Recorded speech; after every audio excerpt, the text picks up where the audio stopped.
LSK. I'll be taking us through the next like 45 minutes as we wait for our other facilitator. And I'm going to take us through the holiday and the stress that comes with it. Byron has talked about the stresses like the economic crunch. There are so many expectations. We are expected to give whether we have or not. And so we are just going to look at a few things and see what that is all about. So let's look at mental health, because we are looking at mental health in relation to stress, because stress is one of the issues that we look at under mental health. And so we look at mental health as the state of well-being where every individual is able to realize their potential, they're able to cope with their normal stresses of life, can work productively and fruitfully, and is able to make a contribution in their community. And that definition is from the WHO. And therefore, we can further look at what stress is. Stress is an organism's response to what we perceive as disturbing. And this organism, we can talk of any living thing. It could be a plant, it could be a human being. And therefore, this stress can be whatever we feel or perceive as a disturbing situation. And this stress is a normal part of life, our daily lives, and each of us experiences this stress but react to the same differently because we are different in every way. We can also look at stress as a normal reaction when change occurs. Before this session started, Byron was talking of the change that is just about to happen. He's used to running up and down January to December, Monday to Friday. He doesn't know how to deal with himself outside work. And therefore, there is an imminent change that is coming, and somehow it may be inevitable because offices will be closed for about 2 weeks. And therefore, this change will cause some reactions, whether psychological, physiological, mental, whatever it is, they will come with some reactions as he tries to respond to the change. And when we look at that, we can also look at transferring the mental health definition to the mental health and stress relationship. We can say that the human body or an organism's body is designed to experience stress and react. So if you experience stress and you do not react, then something is off. And the duration of severity of feelings of stress can sometimes get out of proportion from the original trigger. So what is it that may happen to us and escalate the stress? Because when we look at stress, as we have said just a few seconds ago, we've said that this stress happens all the time. And maybe even now, some of us may be going through some stress, whatever it is. And these responses may move beyond the stress as we are experiencing it, to what we would call stress disorders. So from those two definitions that we have had, what can we infer from there? That we all suffer from stress in our daily lives. The next inference is that temporary stress does not necessarily lead to mental illness. And so if mental health is what we have just talked about, that one is able to function in all spheres of life, then it means that if we are not able to function in any or all of the spheres of life under mental health, then there is what we would call mental illness. And mental illness is not necessarily a disorder. It is what we can look at what looks like is a bit off. The stresses that we go through, at that point, we are going through a mental illness. But when it is not addressed, then it can escalate to what we are calling mental health disorders. But we go ahead and say the third inference that being mentally unhealthy limits our potential as human beings and may lead to more serious problems if left unaddressed. What I've just said, that if a mental illness is not addressed, then it may graduate into more serious problems, which may include stress disorders and maybe other chronic disorders. The last inference is that stress is a normal part of our daily lives, but excessive amounts of the same over a prolonged period of time may result into loss of well-being and or illness, just what I've said a few seconds ago. And so when we look at mental health, we are looking at what it is about. How do we feel about ourselves? How do we feel about others? And are we able to meet the demands of life? Because if we are not, then stress is likely to occur.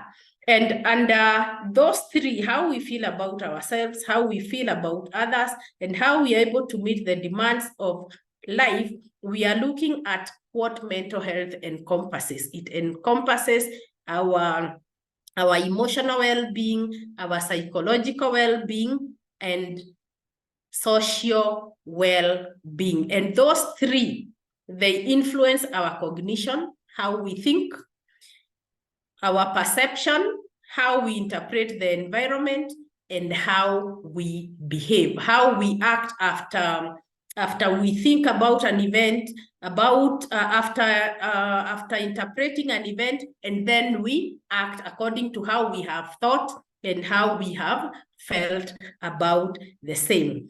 And all this, our cognition, our perception, and behavior will determine how we handle stress, how we handle interpersonal relationships, and how we make decisions. We are just about to get into the holiday season, a whole 2 weeks, and here we will need to be aware of how we are relating with ourselves at our personal level, the intrapersonal level, and then outward to the interpersonal relationships, and how we are able to make decisions. The decisions, we will see how they will play, they are likely to play when we are dealing with the black tax, because we need to decide how far can we go depending on what we have.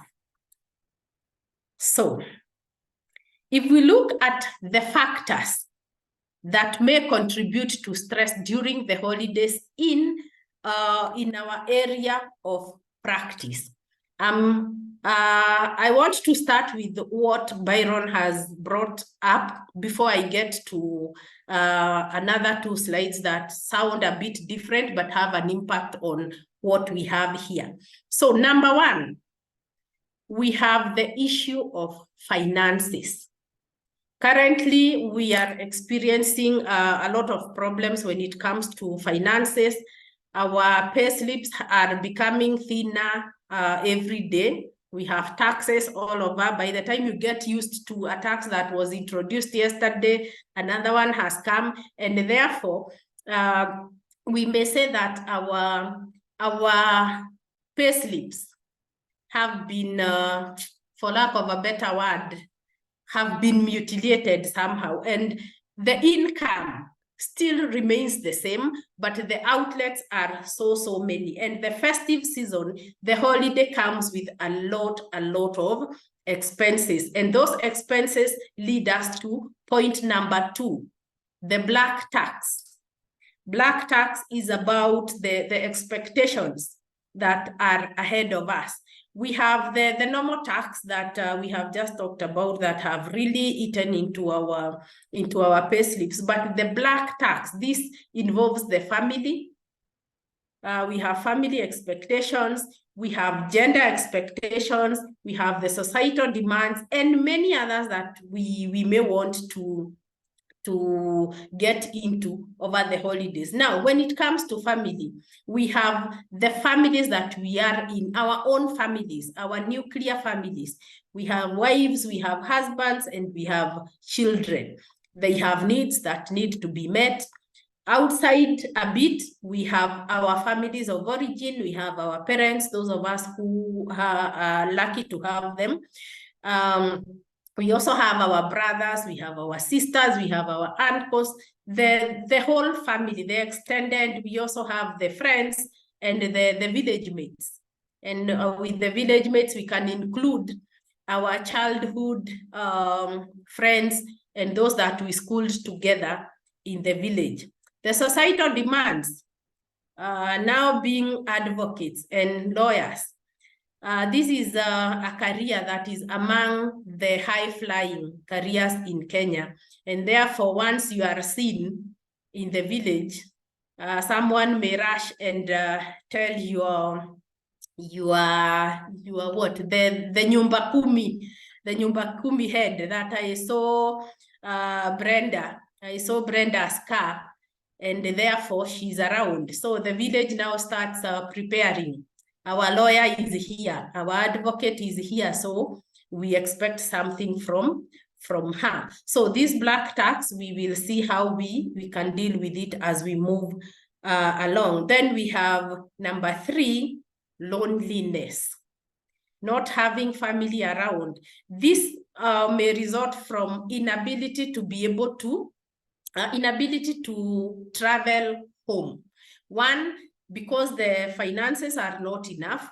Number 2, the fear of the black tax.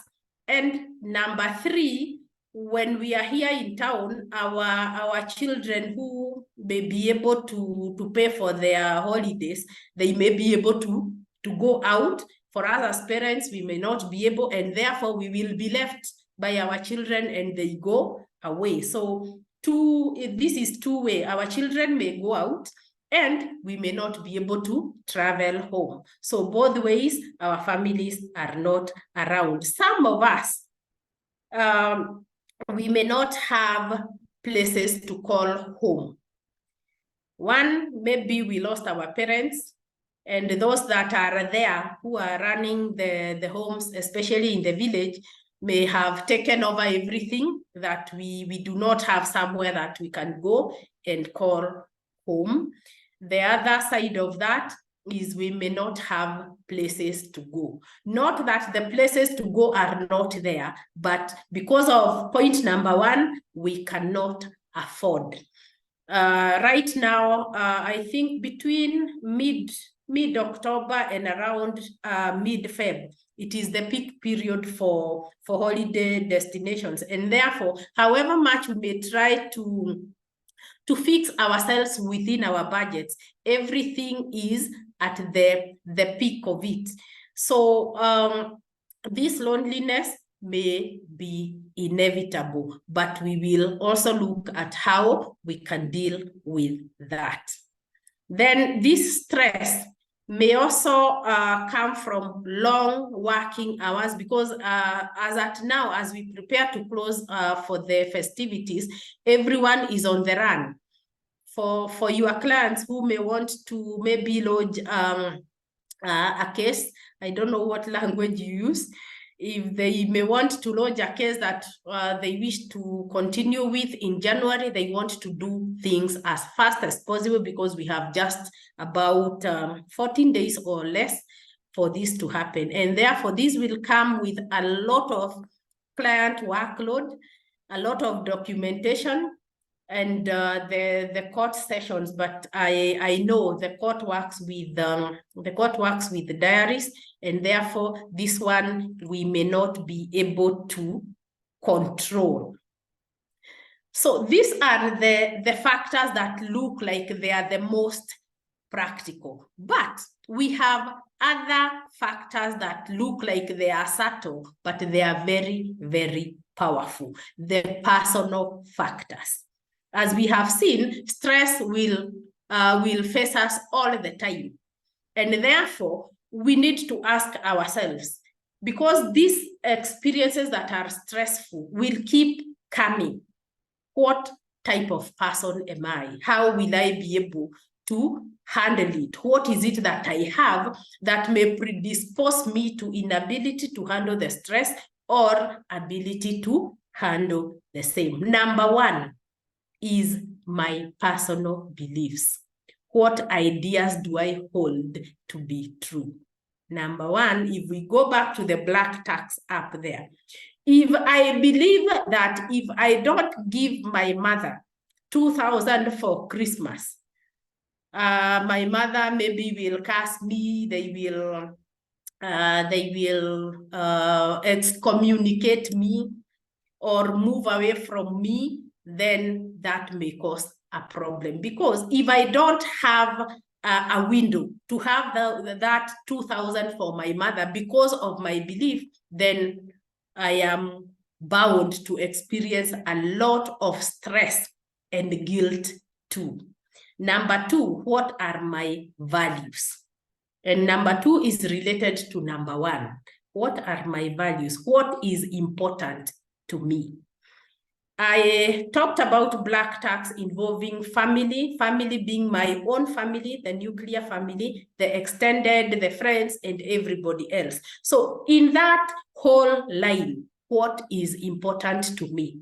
So that if my family, my nuclear family is the most important, then I will look at my nuclear family first, and then the rest will follow in that line. And therefore, if my financial capacity will go up to number three. Number three here may be, okay, number one, my family, the other one, my parents, my family of origin, and number three may be friends and all that. If I cannot go beyond number two, then I am okay, because I have been able to use my most important versus my most urgent.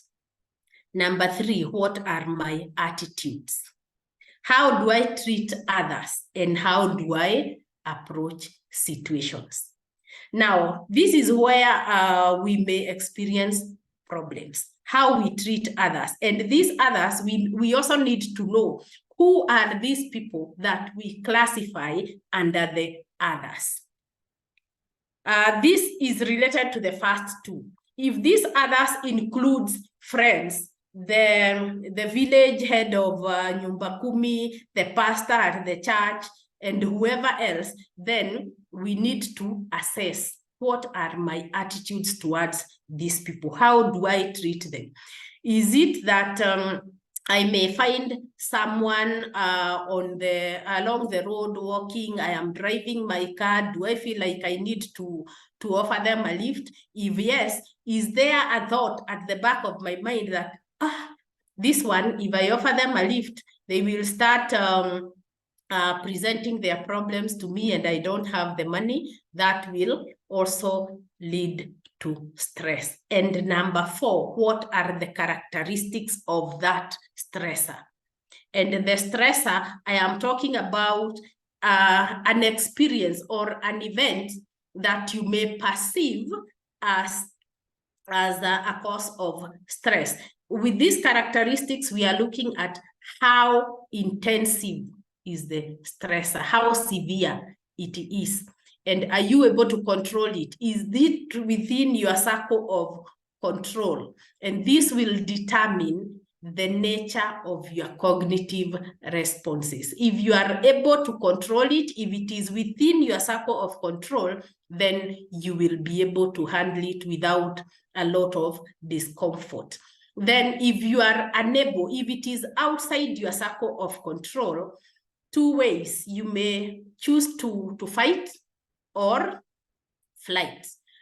Those two are valid ways of coping with stress. And most of the times, if it is outside your circle of control, flight may be the easiest. And this flight is one of the coping mechanisms that most of us will use over this holiday. Maybe we are used to going home, but because the money is not enough, this is a cause of stress. And therefore, what do? I won't go. I will not talk to them. Or at my best, if my fuel home is 5,000 and I must get myself involved in their Christmas, maybe I will look at it, instead of fueling my car home, I can send them the 5,000. So it is a matter of balancing. If it is flight, how far can I go? And if I am unable to do it, can I make a call? But now there is the fear of, how do I explain to them? The lawyer in me, the advocate in me, they hold me up there, my social status, and now I'm here telling them I don't have money to go home. So some of us may also choose not to call and just keep quiet until things cool down in end of January, early February, and we go back to them. Those are all valid coping mechanisms. And I just, let me just put a reminder. You can pose your questions in the chat box, although we will have a Q&A moment at the end.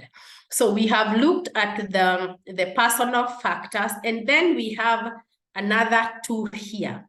Number one, the psychosocial causes. What is the interrelation of the social factors and individual thoughts and behavior? For example, I've just mentioned the social status and the career that we are in here. The law and medicine are the two top careers in Kenya, and therefore this social status and the inability to meet the demands of the society and the financial demands that are ahead of us, then it may be a cause of stress under the psychosocial causes. And this will now take us to the next point in that statement, the social integration. How much are you able to interact with the people in the village? Not necessarily physically, but there is a relationship that we have with people in the village. So with our social status and the economic depreciation that we are in, how will we explain to them? And in the first place, do we owe anyone an explanation as to why we are not meeting the demands that are expected of us? Now, number two, very important, personality factors. Now, under the personality factors, we are talking about our individual differences, the uniqueness in stressor-related affects, because we have traits that may be associated with stress. And those individuals with personality traits that are associated with stress, they report higher levels of negative affect during stressful days. An example of this is something we will see later, what we would call the blocks that make us. And an example here is what we call the temperament. Our temperaments also inform how we respond to events in life that we find ourselves in. For example, we have this temperament, the melancholics. Melancholics ruminate a lot, and therefore, if they are not able to go home, they don't know how to go about it, they may ruminate a lot, and it eats them from the inside, because one, they are introverts. They do not know how to share. And therefore, if they are unable to share, then that becomes a form or a cause of stress. Now, in the next slide, I have just mentioned the most basic signs and symptoms of stress. These are things that are out there. We have the aches and the pains, the racing heart. We also have muscle tension. We have a weak immunity. We may have multiple physical ailments without obvious causes. And this is what in our psychological field, we call the psychosomatic disorders, where we find ourselves experiencing physiological issues that have no medical explanation. And these are as a result of an overload in the mind. Another sign is the inability to cope with daily life challenges. And then we have trouble understanding and relating to situations and people. The last one, trouble relating with people. This will be very, very loud over the holiday, because if we do not have enough money, then we cannot go out. And therefore, we will have trouble relating with people because of the economic crunch. So under all that, we may want to know all this stress that we go through. What is the impact? Whether it is about the general life stresses, whether it is work stress, whether it is family stress, or whatever it is that we perceive as a stressor. Number one impact is that we need to understand that if we are exposed to intense and chronic stress, then we may have neurobiological effects, especially for the younger people. For those of us who are 30 and above, this may not necessarily have a neurobiological effect because our brains have already developed. But for 25 and below, then that would cause a long-term problem. And this may predispose them to increased risk of stress and stress disorders. And that now tells us that where we are right now, if we were exposed to such at 25 and below, then we may be predisposed to stress disorders at our stage of life currently. Then another impact is that we may have low self-concept. As I have said, the career here is a high-flying one. And human beings have a tendency of identifying themselves with what they have. And therefore, being a lawyer, being an advocate, there is a way we may identify ourselves as high flyers, in quotes. And therefore, that is part of our self-concept. So if we are unable to maintain that, then that makes us experience what we would call low self-concept. And with the low self-concept, we have 4 components. We have the ideal self. What do I desire to be?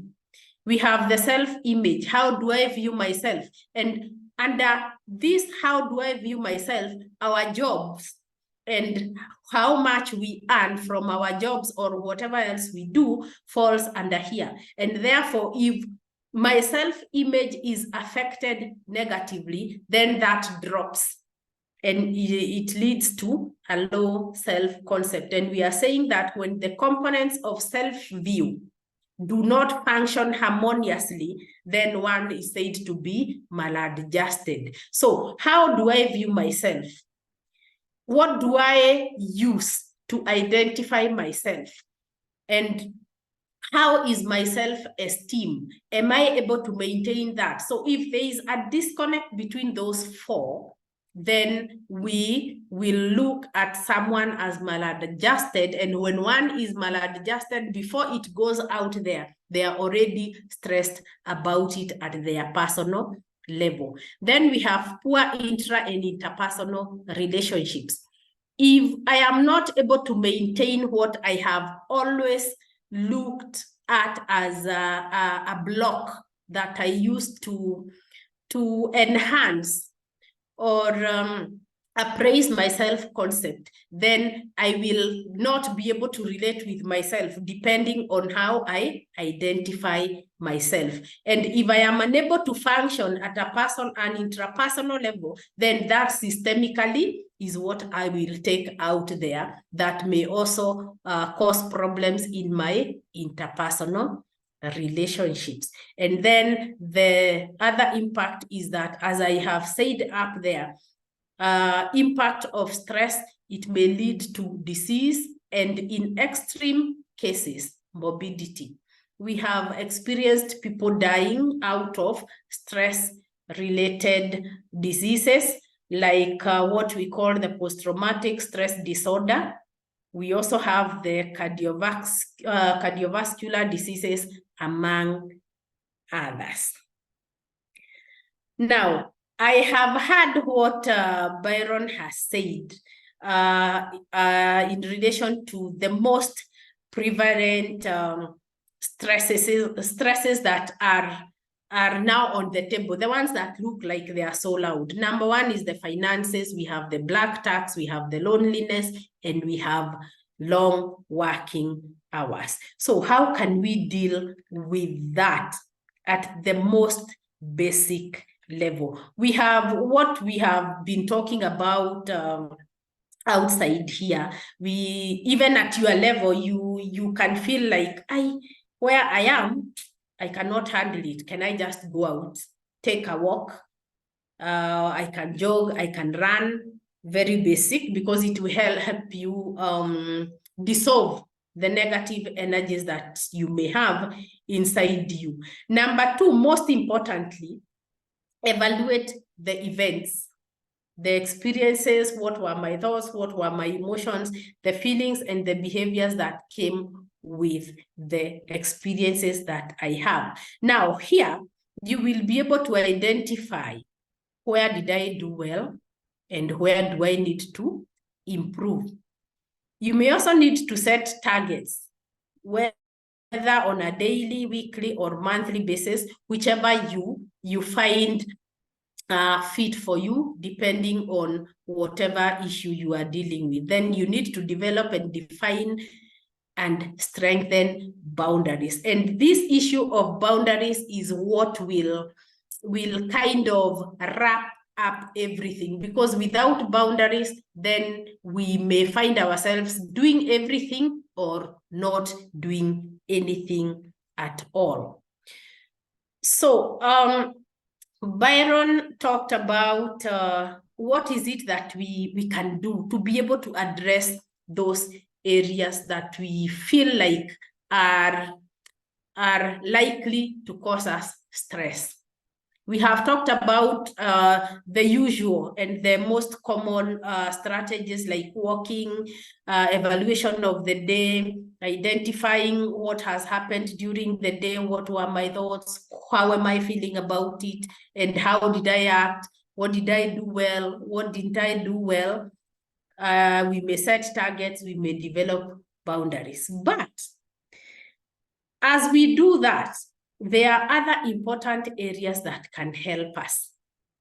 Remember, before you became a lawyer, before you became an advocate, you are still human. Yeah, and therefore, as a human being, we need to understand, who are we? Yeah, who are we in terms of self-awareness? Do I understand myself well? Yeah, and here I am talking about areas like personality traits. We have talked about personality traits being a part of the causes of stress. Do I understand my personality traits? Do I understand my personal values? We talked about the values up there. Do I understand my habits? Do I understand my emotions and the psychological needs that drive my behaviors? Now, these behaviors have an element of our choice of holiday destinations. Is it that it has been a pattern for us to be traveling all the time when it comes to the festive season? If that has been a pattern, then if it is not possible this time, then it will be a stressor. But then here comes the question. What is it about me that makes me want to go for the holiday destinations? If it is something that I can deal with, and if it is something that I can evaluate and see this year, it is not possible, I am okay with it, these are the options that I may have, then that would be good for you. We need to understand all these things, personality traits, what are our values, what are our habits, what is that pattern that has been there? And now that the situation does not allow, how am I feeling? What is it that makes me feel the way I am feeling? And what is it that I can change? Yeah, and then if it is not possible, I can plan next year, not forgetting that between the upcoming festive season, there will be another one next year and the coming years. So what happens between now and the next festive season? Not forgetting also that there are other things that need to happen in terms of demands and expectations, both in work, family, and personal expectations. And back to our values, what is most important for me? Other than self-awareness, we also need to look at personal development. This is also very key during this festive season. And this personal development is about looking inward in myself and focusing on ways to better myself. And by bettering ourselves, we are looking at, yes, this year has been tough. Okay, fine. I have not been able to meet all the demands that maybe I set at the beginning of the year, including visiting the village, providing those nice things for my family and my friends, and also traveling. But what is it that I was not able to do within the year that I can improve and be a better person next year? And this will also increase your self-awareness, what we have just talked about. So knowing how your personality traits, your personal values, your habits and emotions affect how you make decisions, then you will be able to identify the areas of personal development which will increase your self-esteem, your self-value, and your skills, and how you can be able to improve and fulfill your aspirations moving forward. Now, self-awareness is, I find it very, very important because it helps you identify your feelings towards events and answer the question, why, and what informs my current thought and feelings. And the next point that is related to self-awareness and personal development, very key, emotional intelligence. Because whatever is happening, what we are unable to do right now, our fears, our anxieties, and our stressors will come with a lot of emotions, some very heavy. Now, what do we do with these emotions? We need to develop emotional intelligence, or even evaluate where are we at in as far as emotional intelligence is concerned. And here we are talking about the capacity to understand our own feelings and those of others. Those of us who may not be able to meet our personal, family, gender, and societal demands, we have our own feelings. How are we feeling? We need to understand that feeling. Identify exactly what am I feeling? Where is it coming from? Is it something that I can forego for now? And then we remember that those others that have expectations from us, they are also feeling something about the same, our inability to meet the demands. So here we have two ways. We understand our own feelings and those of others. But when we are talking about those feelings of others, we also need to be very, very aware of ourselves. Self-awareness. What type of person am I? Am I able to handle emotions? Because if people direct their emotions too much on us, we may find ourselves breaking our boundaries in terms of, I was not able to travel, either home or for a holiday destination, but somebody else here is complaining that I did not go home. So with my personality traits, with my emotional intelligence, with my emotional capacity, will I now give them the 5,000 that I had so that I can put them off? So we need to be very aware of how much we can stand others' emotions in a way that they do not destabilize us. And so we say that this emotional intelligence is about our capacity to understand our feelings, those of others, motivating ourselves, and managing our emotions effectively in our relationships. And this time, emotions are at play because everyone during the festivities is involved. So how is it? How are we able to understand how we are feeling, how others are feeling? How are we able to manage that effectively so that we do not sever our relationships with ourselves, with our nuclear family, with our extended, with our colleagues, and everybody else? And this includes, emotional intelligence includes 4 parts. Number 1 is self-awareness. We have talked about self-awareness. Then self-management. This is what I have. This is what is expected of me. So how do I manage to be able to provide for myself and decide how much can I manage beyond myself so that I am able to remain afloat? Then we have social awareness. How do those others, in terms of understanding the feelings and emotions of others, how do they behave? And how are they likely to affect my decisions over this festive period? And then lastly, we have the social skills. Do I have the social skills to be able to deal with what is coming from the social sphere? So if you look at those 4, self-awareness, self-management, social awareness, and social skills, you will note a pattern. The first 2, self-awareness and self-management, are at my personal level. So that tells you, for you to be able to handle stress from whichever field, whether it is work, social, or whatever it is, you need to be self-aware, number 1. Number 2, you need to be able to self-manage so that now you are able to go out to the social sphere.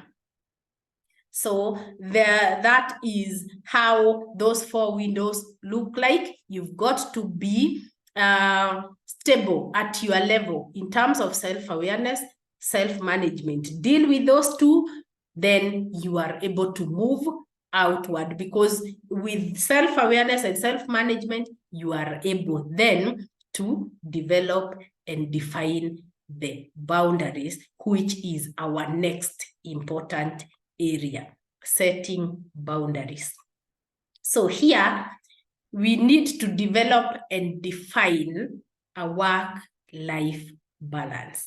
And from what I've heard before the session started, some of us are not able to separate because maybe work has been a part of us for the longest time. So we do not know how to deal with ourselves without work. But it is important to know that work can only be up to a certain point. There'll come a time when we will not be able to work for whatever reason.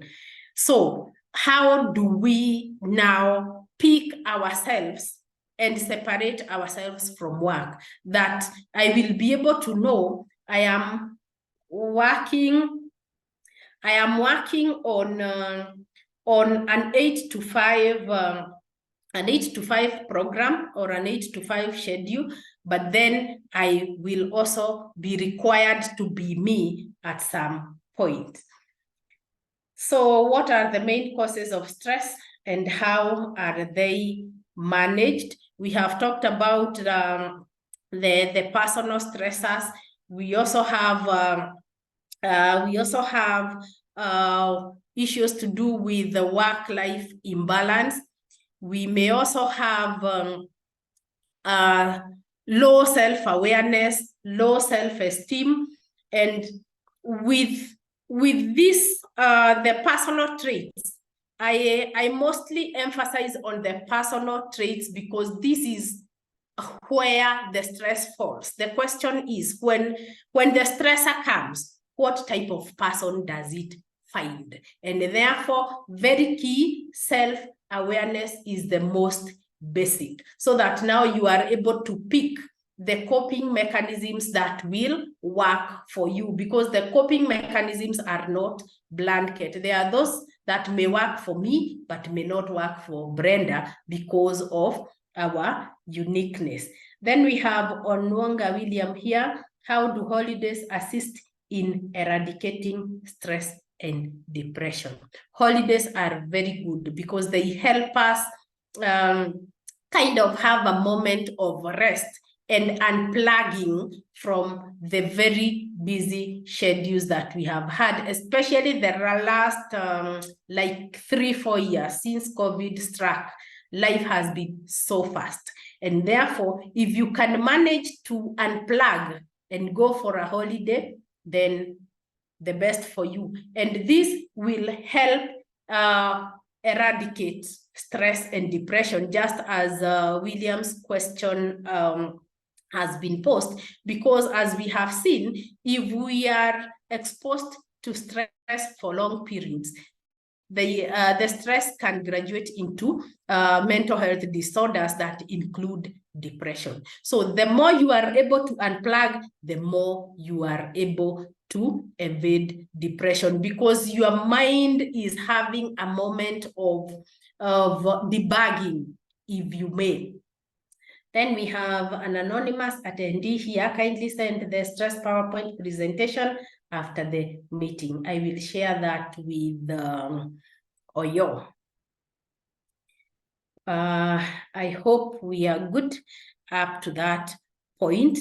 Then let me go back to important area number 4 that can help us deal with stress, that we need to develop a work-life balance. I've talked a bit about that we need to separate work and ourselves, because if we look back, remember, we got our jobs, we got our careers at some point. So before we got our jobs, before we got our careers, we were humans before.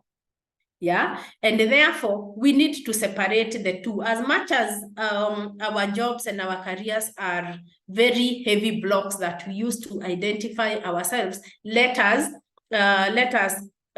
draw the line, because one of the most jealous parts about us is the self. The self is very, very jealous. The self always wants you to be there for them. And if you are working from Monday to Sunday, January to December, the self will catch up with you at some point. And the self is never gentle if it is pushed to the edge. And by pushing the self to the edge is what we would call neglecting the self, because the self is the driver. The self is the one that holds your destiny. So the moment the self feels like you are so much on your job and neglecting the self, a lot of anxiety will be part of your life, which if it is left unaddressed, it graduates to stress. Long-term stress will graduate into mental health disorders. So it is important to set boundaries and separate that if I am working, I am at work. If I have unplugged, I have unplugged, and that is it. Then in relation to the black tax, get your priorities right. Before I talk of the priorities, let me address Jane Mwangangi's question. How do we politely deal with the black tax, especially expectations from the society? Well timed.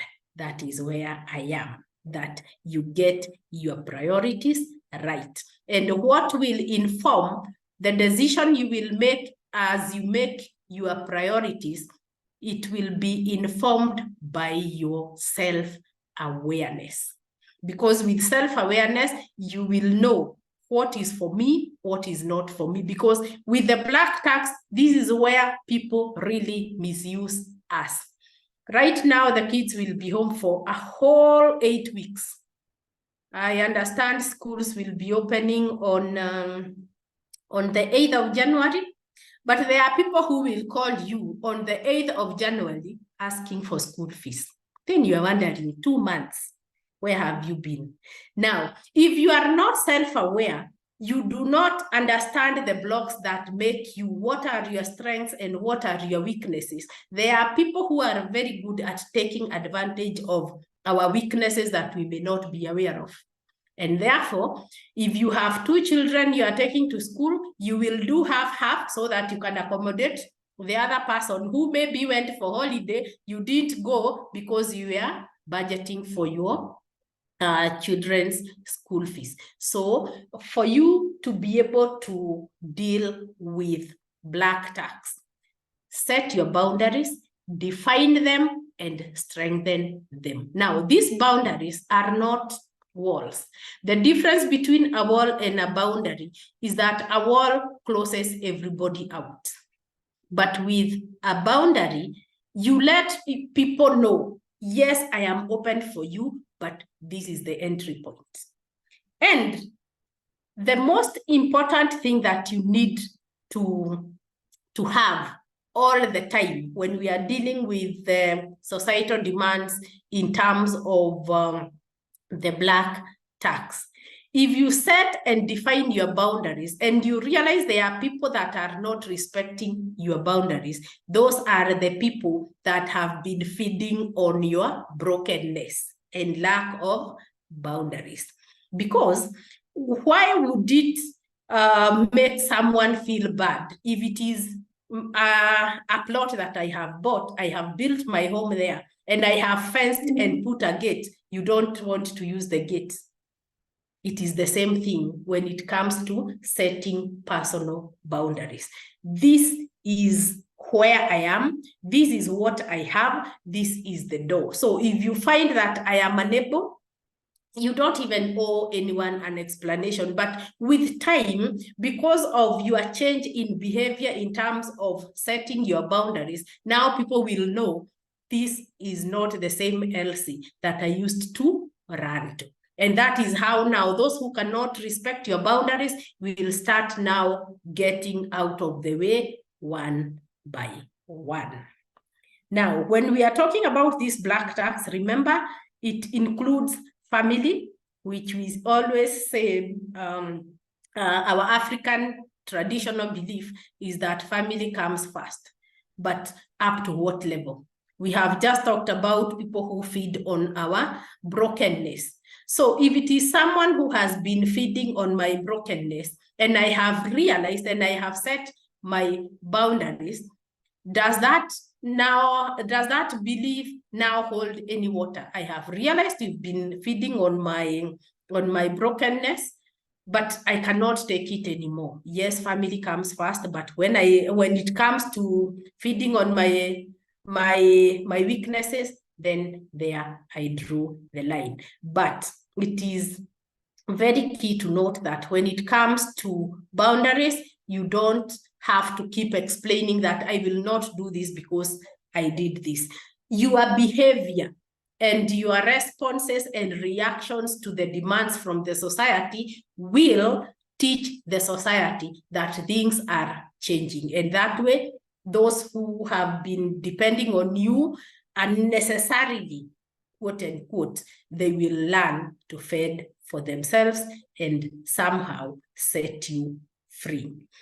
With family, we have the nuclear, we have the family of origin, and we have the extended family. We also have friends, we have work, the colleagues, and we have the community. The community involves church. This is where I find a lot of involvement for us who live in town. When we go to church for Christmas, we are expected to do what they call the diocesan quotas.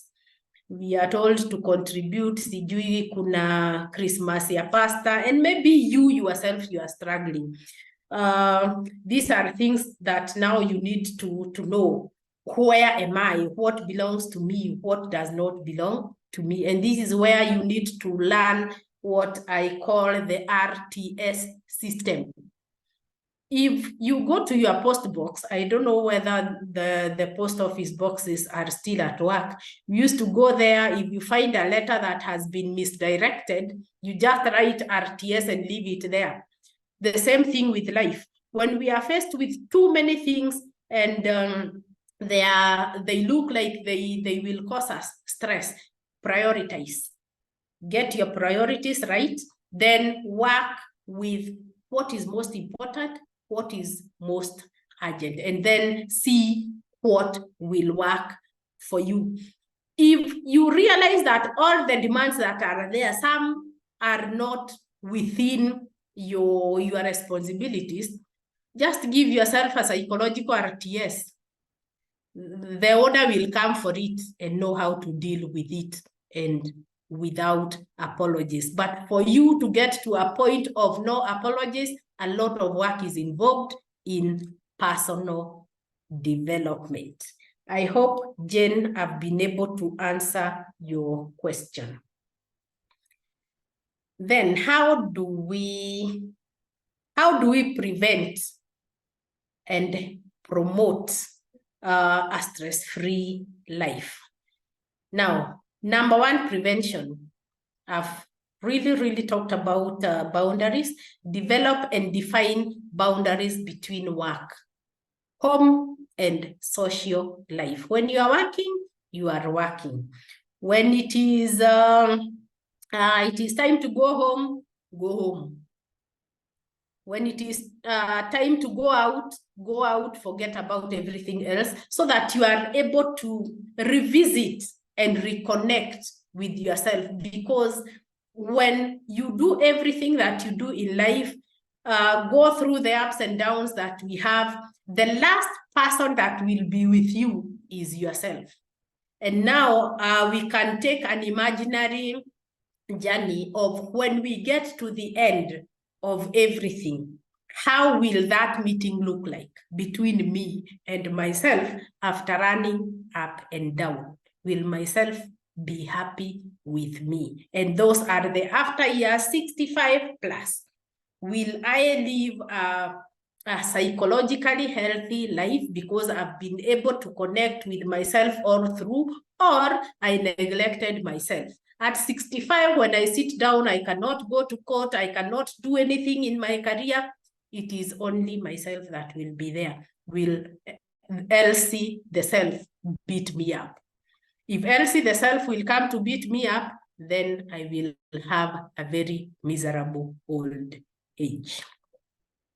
Then, related to Jane Mwangagi's question, assertiveness. No is a complete sentence. If you can't, say no. Hakuna jela utapelekwa. Assertiveness is key, and it is a social skill.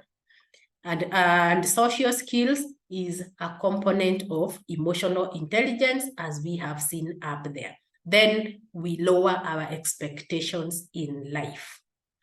As I said a few minutes ago, if it has been a pattern that I've been traveling every time during the holiday, this time it is not possible. So let me go down a bit until maybe the economy improves, or when I am able to save enough so that I am able to live where I am on the here and now with what I have. Then we avoid procrastination. This has a lot to do with work. Now that we have just 2 weeks, let's do what we need to do so that when that time comes, when the offices close, we will not have work to carry home, and we will comfortably unplug, be ourselves for some time, so that we prepare for plugging back into the next year that we are not sure of what it will present to us. Then let us have trust in others, that if I need something from you, you are not able to provide, then that's okay, because this is something that is cutting across the national level, the county level, the personal level, everywhere. There is no money. So let's trust each other so that we are able to move together. The next prevention strategy is positive interpersonal skills. Interpersonal skills, this falls under the social skills, the fourth component of emotional intelligence, that whoever comes my way, whether I am able to travel or not, sometimes even those people in the village, if they really need to see us, they will make all efforts to come and visit us. So when they come, how are we able to relate with them? And here, emotional intelligence will be very key, so that there are people who will come and complain in a way like they want to show you, we ni mtu bure mpaka tukuje, huwezi kuja nyumbani. You need to be able to handle your emotions at your level and kind of understand where they are coming from, because that is the best that they know, and it has nothing to do with you but them. Then if we get to the extreme, seek professional help or support. But before you get to professional help or support, I am sure you have friends within your circles. You can share with a friend that you trust, which takes us back to strategy number 4, trust in others. The person that you feel that you trust most, you can share with them. But if you feel like they are not able to support you enough, then you can seek professional help. Either our hospitals have psychological practitioners, or you can seek out for the professionals that are known to have such services. For example, I am one of them. Byron can talk to me. I connect you to the bodies or whichever other counseling practitioner that you may find, but also look for their bios, because not everyone is able to do an effective job. Then we continue with the prevention and promotion methods. Now, for promotion, very basic, healthy living. Now, this is where a problem comes, getting enough rest. For those of us who may not be able to deal with ourselves without going to the office, rest may be a problem. But even going for nature walks, we have the Nairobi Safari Park here. It doesn't cost much. You just go do a walk, sit down under a tree, watch the environment, because the environment itself is a great life coach. Just look at how things go. Look at the trees being driven by the wind, how the wind makes that sound, how the animals are moving, and you will learn a lot. That is part of rest. If you cannot just tell yourself, now, let me take an afternoon nap. Examine your diet. Eat healthy. We have moved from balanced diet to healthy eating, because balanced diet, we were told it is the vitamins, proteins, and carbohydrates, but no one talked to us about those two small things, akina magnesium, zinc, and all that. So when you consider those small bits, then we can talk of healthy diet. Exercise, break a sweat to release the endorphins. Instead of going to the bar, just go to the gym 40, 45 minutes, 1 hour, then walk back home. Next is what I've just talked about. Talk things out with someone that you can trust. Then next, very important, be intentional in organizing your life.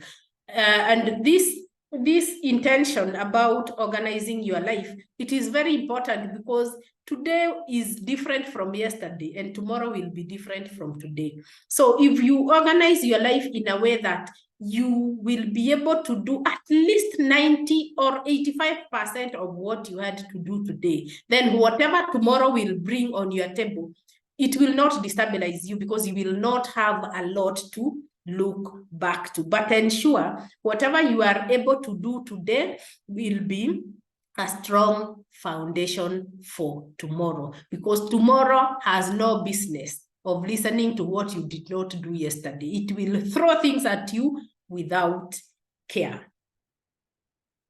Then still on the prevention and promotion, delegate tasks when you need to. Do not do everything. Next is about emotional intelligence. Learn to manage your emotions, because if you bottle up too much, then stress will be inevitable. Then fill your life with fun. Fun does not necessarily have to be out there. If you make yourself your friend, then life can be a very nice comedy. You will be finding fun in everything that happens, however simple. Fill your life with fun, not necessarily the fun that we know. But this will also be informed by self-awareness. There are people, especially the ones that we call sanguines. Sanguines can laugh at anything, but melancholics won't. So as a melancholic, how do I find fun? This, for you to be able to understand this, back to the journey of self-awareness. With the fun, keep your sense of humor. Sometimes there are statements that you can make at your space with yourself and laugh about it, because the system needs to feel good. You need to activate your endorphins as much as you can. Then relax. You practice relaxation techniques, breathing exercises, mindfulness, and yoga. And these help address stress from whichever area the stress may be coming from. And so, from what we have looked at, we can conclude with 4 points. Number one, that we are resilient in general and are able to cope with adverse situations. And this is why we have talked about the promotion and preventive strategies, because those are the coping mechanisms. If we were not resilient, then we would not be talking about coping mechanisms. Resilience is about bouncing back. With self-awareness, you will be able to understand what are my strengths, what are my weaknesses. So if I am in a stressful situation, I can pick this strength and learn with it. But with this weakness, it can make me go down in my stressful event to a point that I may end up being depressed. So what is it about me that predisposes me to stress? And what is it about me that I can pick and be able to address and cope with this adverse situation? Number two is that stress is normal. So wherever you are in your career, do not feel like because I am feeling stressed, I am stupid or I am not able to handle life.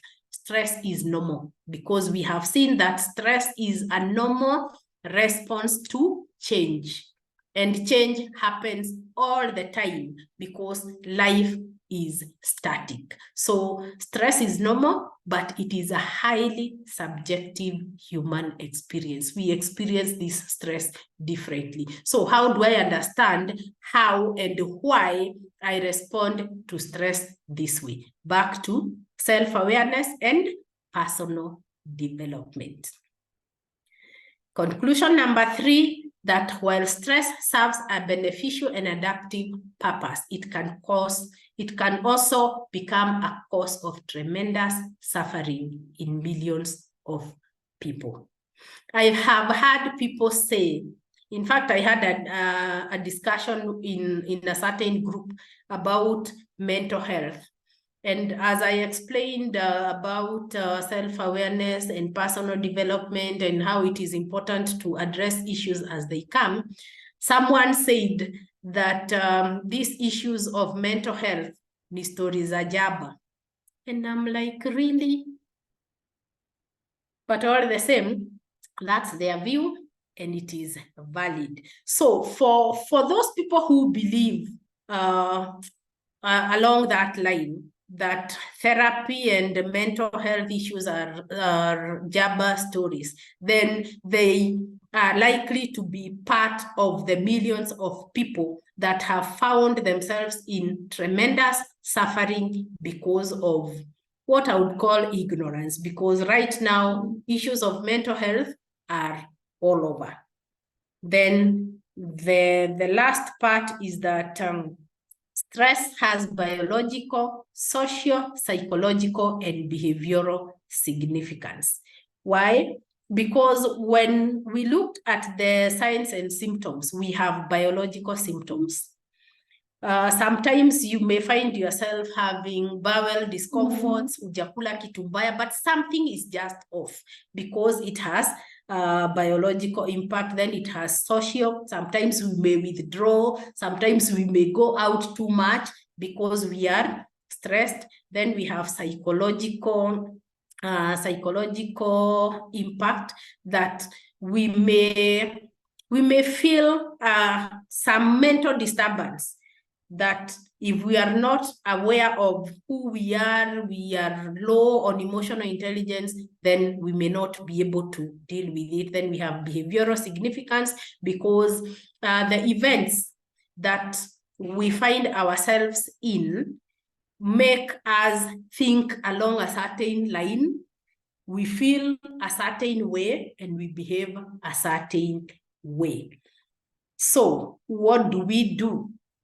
If we find ourselves on the edge, get help. Reach out.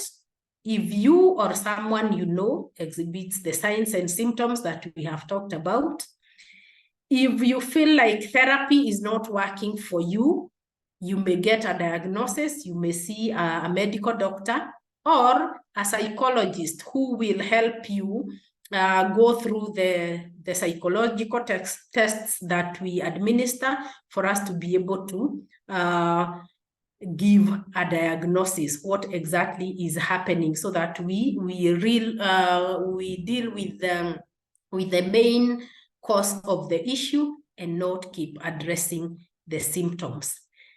Number 2, know your preferences and support goals.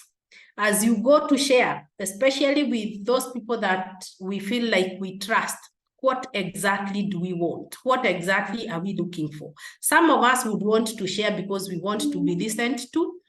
Others will share because they may need help or they need some guidance. So what are your support goals? Then keep in mind that your support or treatment options can include medication, which I would not encourage as a first line of treatment, because sometimes what we medicate ourselves for could be what I've just called the psychosomatic symptoms. It could be an overflow in the mind, and there is a way the brain helps the mind and distributes the pain in the mind to the physiological body. So if you medicate for something that is coming from the mind, then it will become a circus. So first, if you can share with a counselor or someone who will help you dissipate whatever is happening on your mind, so that with time you will know, is this a psychological issue, or do I need to see a doctor who will then prescribe medication to address the same. You can also seek social support. Social support in your case may include colleagues or whichever circles you have as professionals. You can also seek psychoeducation groups that offer mental health awareness, depending on the nature of mental health issue that you may be going through. And this mental health issue may include stress, may include anxiety, or anything else that you feel like is destabilizing you. So let me look at the comments here. Insightful session, learning the need to strike a balance. Thank you for that. Byron, seeking support is so important, very important. Help is available from friends to colleagues to even family if need be. Very, very true. Now, as I end my presentation, there is a poem-like statement that I'm going to take us through, and I will read it sentence by sentence, very, very slowly. And when I share the slides, kindly take note of this, because it will be I would look at it as a daily bread. From Kara Mutai, thank you for this timely session. I had a very heated lunch hour dealing with difficult clients. This feels like debriefing. Thank you very much, and I'm happy to have been there for you. So let me take it slowly by slowly, and I start. This is something that you need to be visiting as much as you can, whenever you find time, wherever you feel like you need to calm yourself down. And the title of that piece is Just for Today. And it goes like this. Just for today, I will try to live this day only, and not try to tackle my whole life problems once. Just for today, I will be happy. Just for today, I will face reality. Just for today, I will strengthen my mind. Just for today, I will do some exercise that will help me maintain a good body shape. Just for today, I will ask myself before I speak out, is it good? Is it true? Is it necessary? If the answer is negative, I will keep quiet. Just for today, I will sketch out a program. Just for today, I will have a quiet half hour for meditation to study my behaviors. Just for today, I will rid myself of fear. I will be responsible for my own actions, not expecting any rewards. And all my days will be good for me. And that brings me to the end of the presentation. Any questions? Thank you very much, Elsie, for that very wonderful presentation. My name is Oyo Wycliffe. On behalf of the Young Lawyers Committee of the Law Society of Kenya, we are very grateful, very insightful. We have about 25 minutes to go. And with your very kind permission, we'll take a few more questions from the listeners and prior questions that we had. We also apologize that the second presenter, Mr. John Ochola, could not join us. Definitely he'll have time next time to be with us. We will indeed also share the presentation today. I think this mental health issue is an ongoing discussion. This will be the first of many, and we are very grateful for your concise presentation. If you allow me to just begin with some questions we received before the webinar. Yes. And I will limit myself to those you've not touched on, and probably you will just give very brief answers because of time. So the first question we have is, are there genetic causes of stress and depression? And how does one deal with the same? Number two, what is the relationship between drug use and abuse and mental health? How can that be abridged? And number three, and it's related to a question we had on our Q&A session, is what is the place of relationships, personal relationships, romantic relationships, and family, both immediate and extended, on mental health and stress and depression, and how do we deal with that? You can take those three, then we go on to the next. Wow. Thank you for those three questions. I'll start with the first one. Are there genetic causes of stress and depression? Yes. And there is,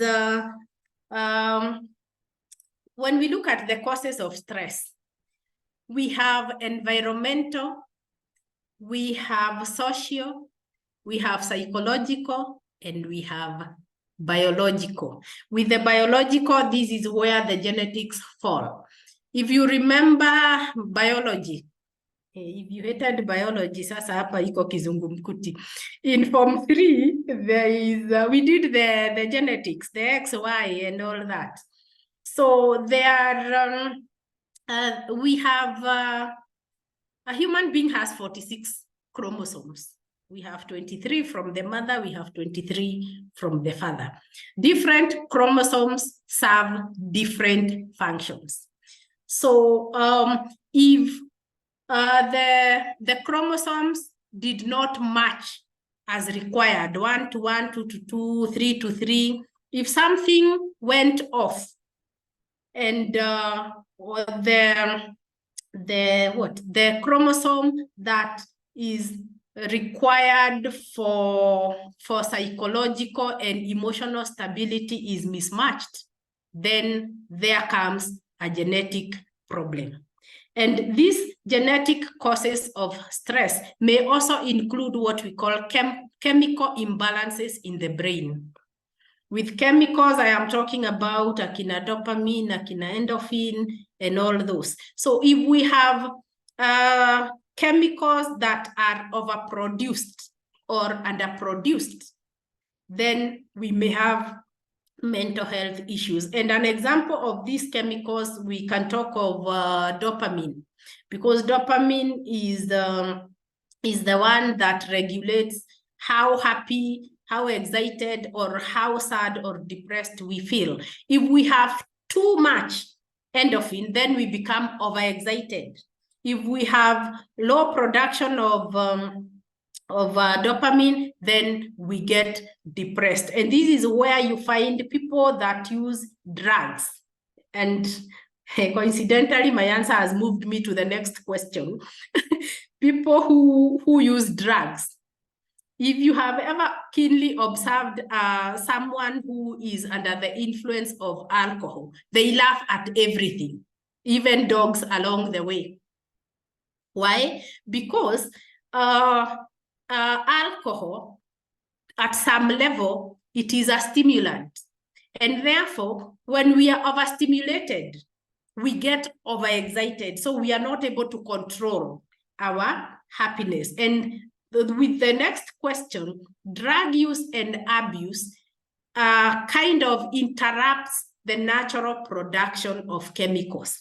And what the brain does, when you introduce something that will destabilize the production of the chemicals, the brain removes its natural production. So it leaves you to use what you have introduced. And this is how now addiction develops, because the brain naturally knows how to balance the production. When it is too high, it balances. When it is too low, it brings it up. But when you introduce something and the brain removes its normal and natural production, then you rely on refilling all the time. And this is where you find people who use drugs having issues of withdrawal symptoms. They find themselves getting depressed or overexcited. And remember, depression is an issue under the mental ill health. And therefore, drug use, drug abuse is also a contributor to mental ill health. Then we have question number 3. What is the impact of relationships, family, social on mental health? And stress and depression was mentioned.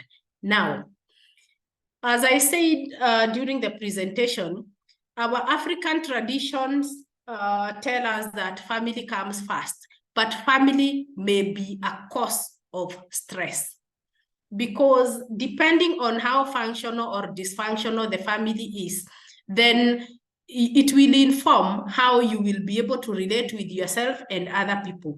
Relating with yourself in relation to what happens within the family. What were their appraisals? How does the family take you? Wanakuchukua kama mtu ovyo ama mtu wa maana? If they've taken you as someone who is useless, quote unquote, or someone mwenye haezi saidika, and these are the statements that you have had all through, remember they are coming from the family, and that will affect your mental wellness from childhood until the time you realize that this is a problem and seek help. So your mental health or mental ill health in relation to family, it depends on how functional or dysfunctional the family dynamics are. And with dynamics, I am talking about how are the patterns of interaction within the family. If healthy, the family is functional. If unhealthy, the family is dysfunctional, and therefore it is possible for the members therein to experience mental ill health, which may include stress, depression, and many other mental health issues.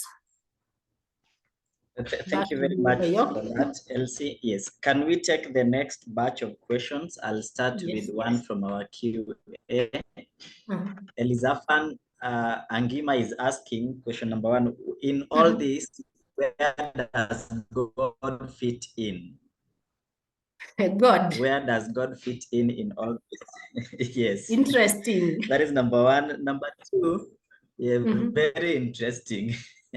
I think you've not mentioned God, and our members are scared whether we still worship the Most High. Number 2, yes. Number 2 is another question about sole proprietors, and the question is, what do you do when you are a sole proprietor? And this is for maybe a bit of background, Elsie, because you may not be familiar with this. But a majority of our members in the profession run their own offices, where basically they are the boss, they are the worker, they are the everything. With the consequence that if they close the office, or if they go home, the office is closed. So I believe in work-life balance, this question is about what happens with those who are sole proprietors. And adjacent to that, or connected with that, is the question from the QA, is that can a stressed person deliver at work? And how do you assist a colleague who is stressed at the workplace? The next one is interesting because it is opposite of what Byron has been telling us all afternoon. Mm. And the question is, how can the holidays assist in eradicating stress and depression? And for Byron's information, we will adopt him this festive season. We will ensure he's not lonely. Mutembeleeni. Yes, no. We will adopt him and put him somewhere very nice. Yes, and then lastly, before we got on to the next batch, there is a question about stress and diet and whether there is a relationship between the two. If so, what is the relationship between stress and diet? I believe you can take those. Then we can take the closing round after you answer the questions. Yes, thank you. Now, the first question, where is God in all this? I'll take that as the last question because it is a bit of a debate in there. So question number 2, sole proprietor. These are the lawyers or advocates that run their own firms, and as you have put it across, they are the bosses, they are the workers, they are the messengers, they are the secretaries, and they are everything. I can imagine what that looks like. And at times I find myself there being a mediator. A matter is sent. I need to look for the advocates. I need to look for the disputants. I need to send the notices and all that. And sometimes it can be very, very overwhelming. When you are your own boss, you tend to know everything. And also, depending on your personality, you may fear to delegate. And I would not say it is not wrong not to be able to delegate, because you are who you are and we cannot change. Still, on work-life balance, it doesn't mean that the offices, because the offices are closing for 2 weeks, you close for the 2 weeks, because that is where your daily bread comes from. So if you close shop, and that is where you feed your family from, then that will be another cause of stress. So from here, you can create your own program. We have Monday to Friday, and maybe those who work Monday to Saturday, maybe Saturday half day, then you can choose out of these 5 days, Monday to Friday, I can rest for maybe 2-3 days and work for the rest of the day, so that you do not also close everything in a way that you will also extend the stress that we are anticipating. Remember, right now, we are not yet in the stress that we are discussing. So we are doing anticipatory resource map. So it is important to prepare also for the sole proprietors, so that you're able to work, rest, be with your family, and do whatever else you feel like would be important for you. Number 3 question, can a stressed person deliver at work? Yes and no. But most of it, no. If they deliver, it will be a lot of struggle for them. Because a stressed person, remember, we have just one mind. So if this mind is the one that is stressed, it is the one that is under pressure to meet targets and all that, then the person is highly likely to crash. And so how can we avoid this? Back to self-awareness. What drives me? What is it that I can use to be able to either avoid stress or deal with it? Because stress will always come. So if you feel stressed, take time, process that, so that your mind clears as much as possible. So can a stressed person deliver at work? Yes, through a lot of struggle, and no. Because even when they deliver, it may not be at 100%. How do you assist a colleague? Number 1 and most basic, be there for that person and avail yourself. Do not just go to that person na umuulize ni nini inaendelea. Some people are approached very carefully, especially the introverts. An introvert will kick you away, or they walk away themselves because they do not know how to share. So just be there for that person. Behave in a manner likely to suggest that you are there in case they need you, and gain their trust. If you feel like, yes, they are really struggling, you can suggest to them, would you want to see a professional? If they say yes, well and good. If not, continue being there and try as much as you can to gain their trust. Question number 4, how can holidays eradicate stress and depression? Very simple, holidays help you unplug. We are very good at unplugging our gadgets. Zikisha kuwa moto tunatoa, alafu tunarudisha, especially the Wi-Fi router. Ikikosa kufanya kazi, tunatoa, tunarudisha. But we are not able to unplug ourselves, because when you are stressed or anxious, your system is heating up, just like your phone or your laptop. So if you have the opportunity to go for holiday, please do. That will help you unplug, and you will come back very fresh and very rejuvenated. Then stress and diet, relationship. Wow. Here we can talk of emotional eaters.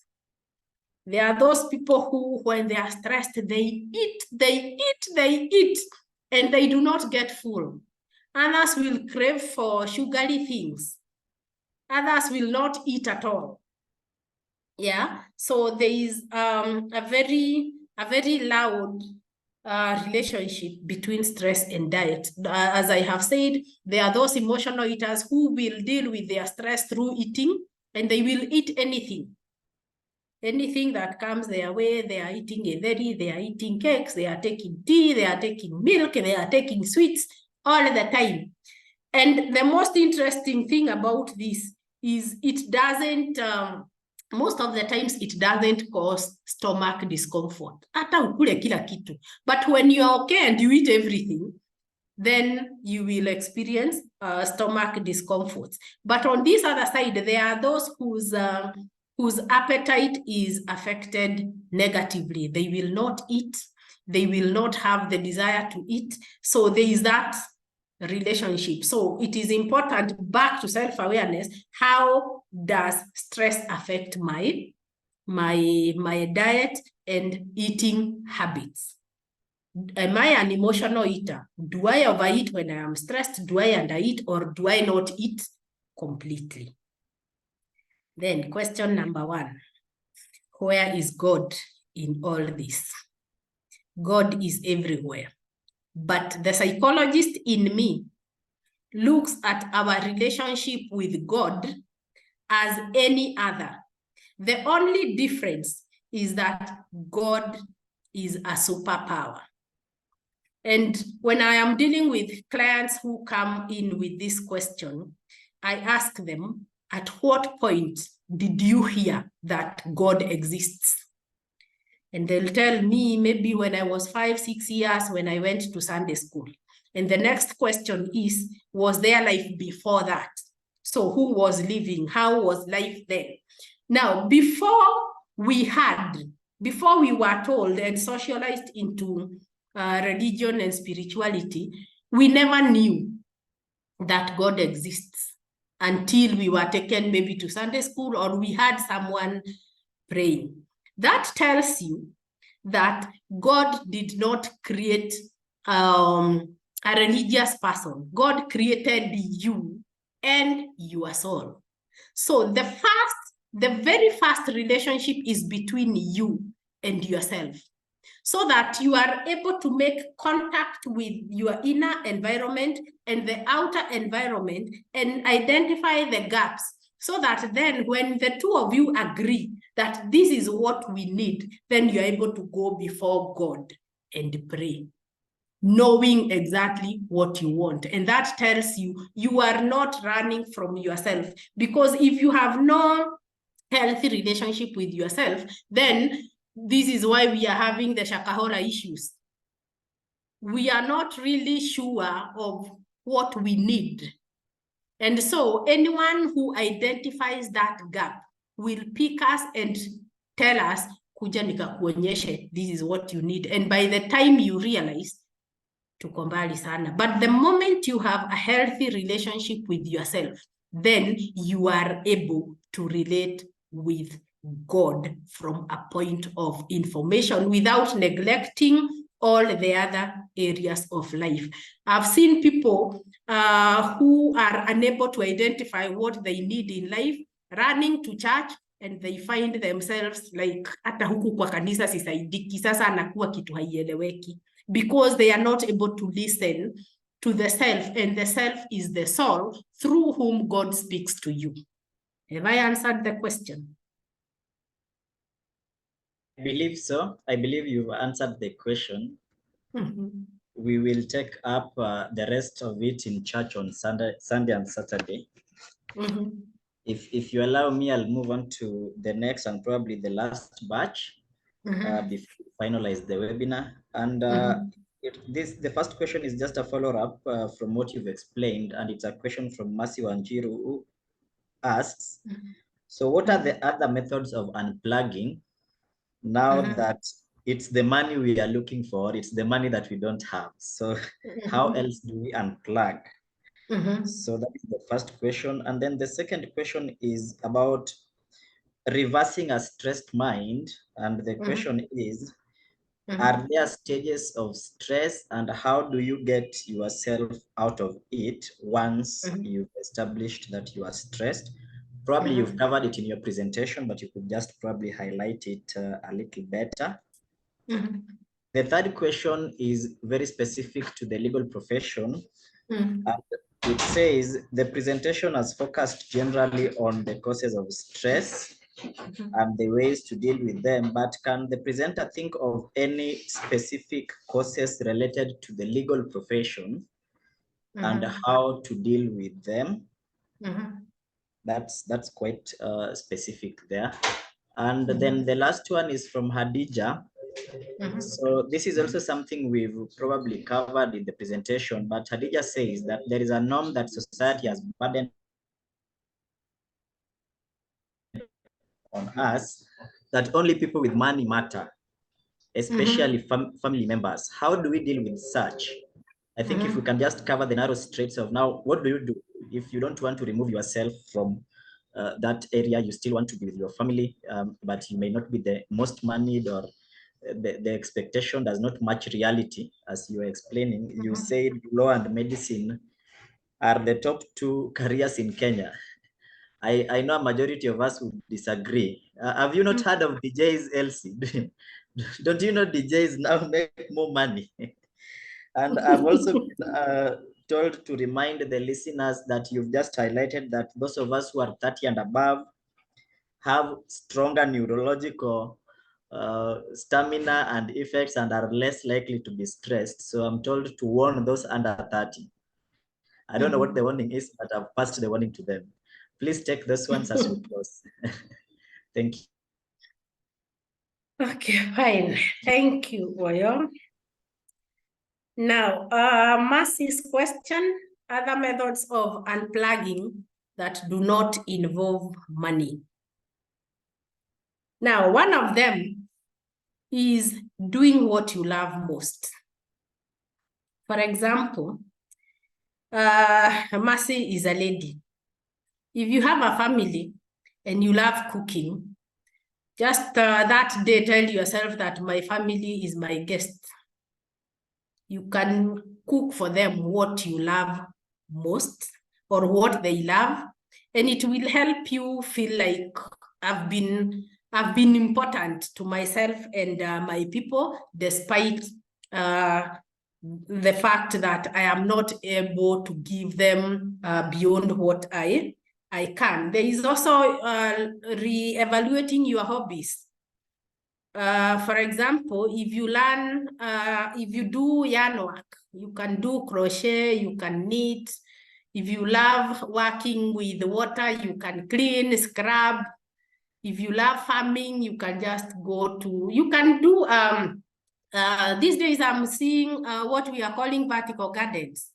Si lazima ikuwe ni hiyo ya kununua. Unaweza nunua bucket, utoboe mashimo ama karai yenye imetoboka, put some soil, just plant an onion there or a spinach. And that is a good way of unplugging. Anything that makes you feel good will help you unplug. Question number 2, how do you reverse a stressed mind?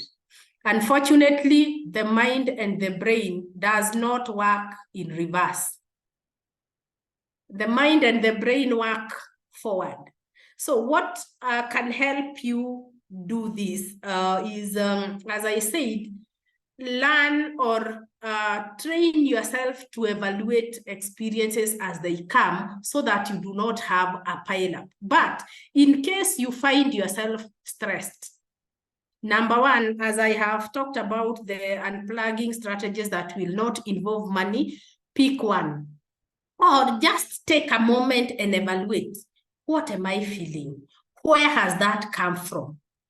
How is it playing in my relationships, whether my intrapersonal relationship, interpersonal, at work, am I able to deliver? So that now you are able to identify and accept that this is what I am feeling. There is one activity that I really like. It is, I'd call it not really a podcast. It is on YouTube, where you listen to some guiding meditation process, where you imagine your thoughts as leaves falling from a tree and they are getting into a flowing stream. So any leaf that falls into the stream, attach a thought to it and it goes.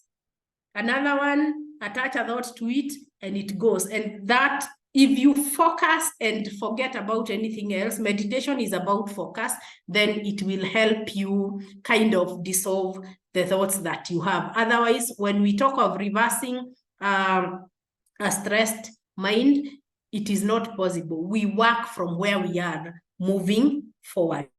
So the strategies, number 1 is meditation, taking up something that you love, or just do something that will help you ventilate that energy. But most of the times, stress comes from negative energy. Back to self-awareness, how do I process my negative energy? Do I project to other people? If you identify that you are good at projecting, look for a better way of dealing with that stress. Number 3, stages of stress. Yes, stress has stages, and the most basic, unfortunately or interestingly, the most basic stage of stress, then the first one is the eustress. And eustress, we take it as the positive stress, the stress that keeps you moving, the stress that motivates you to do what you like or to do what you need to do. But it graduates into other stages. I think there are 4 that now they are not coming to mind, but I can attach the stages of stress and the characteristics. I will share that. So stress has stages. How do we get out of it? So far, we have looked at the prevention and the promotion and the strategies to cope. So most importantly, let us not wait to get stressed. Let's work with events and experiences as they come. And how do you do that? What is it that I have experienced during the day? What did I think about that experience? How did I feel about it? And how did I act? So that you are able to look back and see, hey, this is how I felt. It made me behave in a certain manner. If it was negative, then how else can I behave if I am faced with the same the same experience. And if it happens, the same experience, if it happens maybe weeks or months later, then you can compare. If you realize that you have behaved or felt or thought better, then you are on the journey of personal development. And at that point, you can report good progress. Then I will first skip the specifics of causes of stress and answer Hadija's question. Why is it that in families only married people matter? Now, this is very, very common, but it is an indicator of dysfunctionality in families. But there are families that function in dysfunctionality. Now, for this question, there is a lot that that can be picked from the functionality or dysfunctionality of family dynamics, which is a very, very wide topic.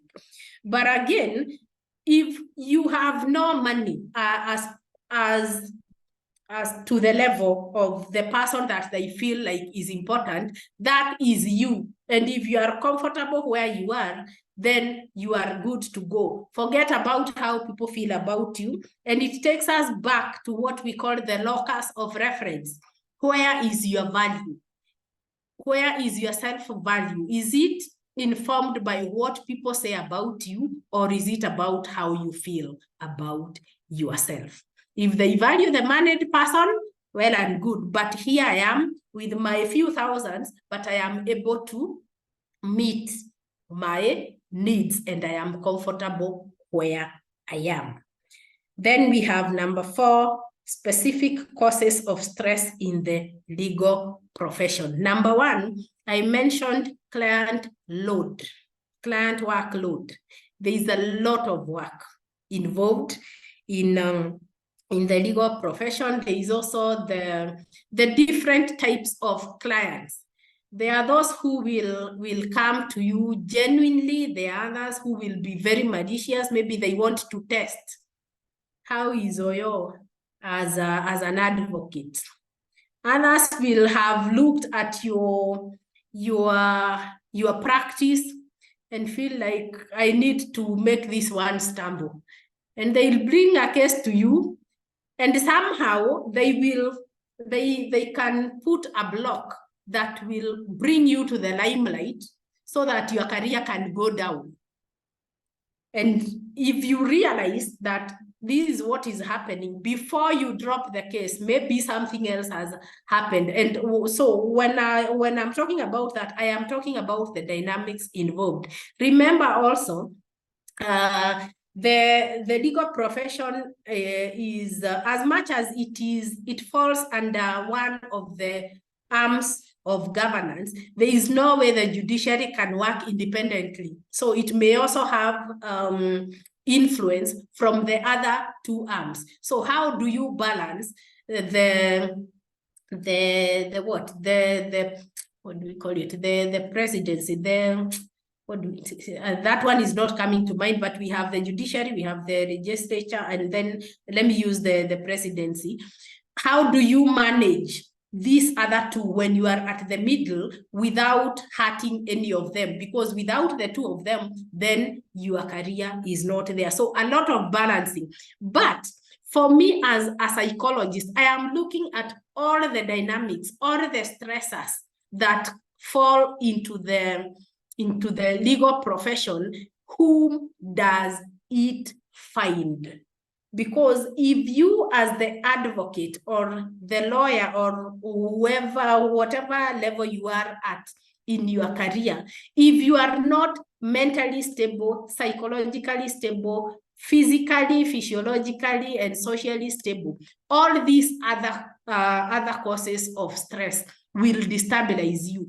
So all the stressors, including client work, including all the influences, including also the dangers that come with your profession.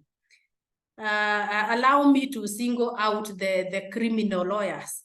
And this reminds me of this guy, Willie Kimani.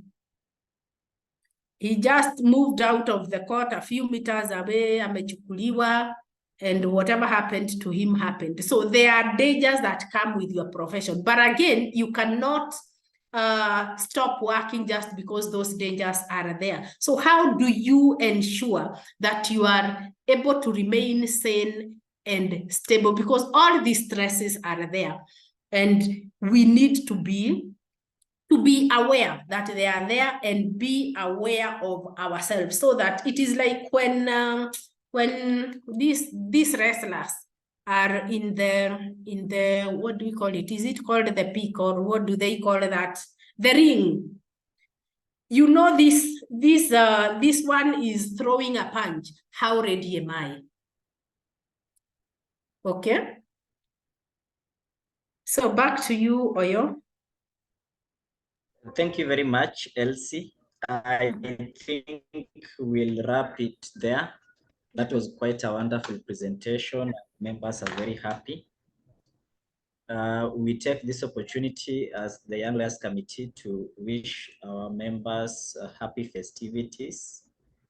We hope you keep safe out there and try as much as possible to minimize stress and mental health issues.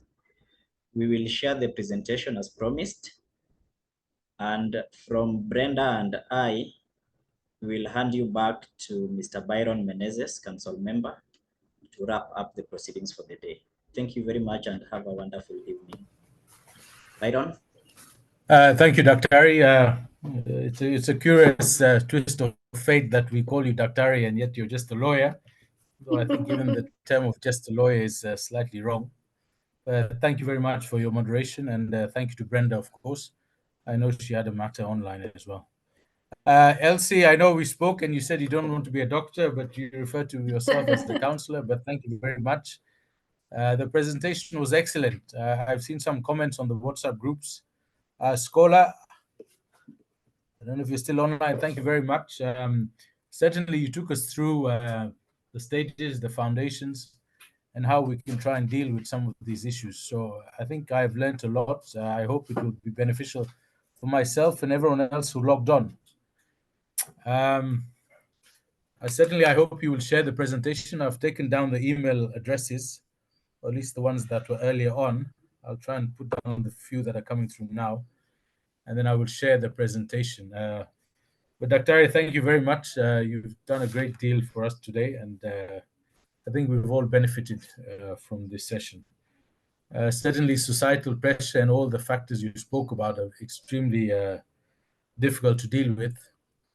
And I know some of us will take a lot away from this session. I hope all of us will take a lot from this session.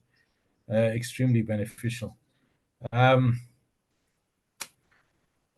of your suggestions were very simple but very useful. I think you mentioned going for a walk.